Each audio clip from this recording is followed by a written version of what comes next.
Phone tapping గుట్టు విప్పిన KTR. Phone tapping కేసులో కీలక పరిణామాలు చోటు చేసుకుంటున్నాయి. 2 రోజుల క్రితం హరీష్ ను విచారించిన సిట్ తాజాగా కేటీఆర్ ను విచారించింది.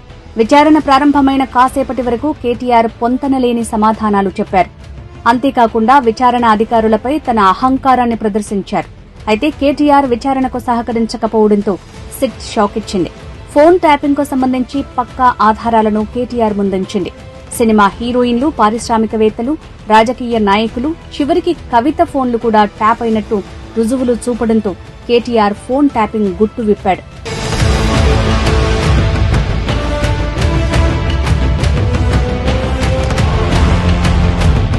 "2014లో అధికారంలోకి వచ్చిన నాటి నుంచి అధికారం పోయిన తర్వాత ఆధారాల ధ్వంసం వరకు ఏం జరిగిందనే విషయాలను, కుట్రలను బయటపెట్టాడు.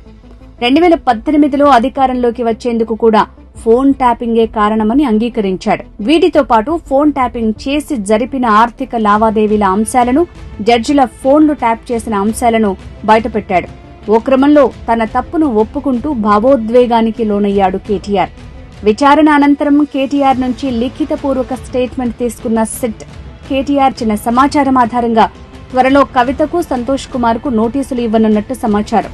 వారు ఇచ్చే సమాచారం ఆధారంగా కేసీఆర్ ను కూడా సిట్ పిలిచి విచారించనుంది.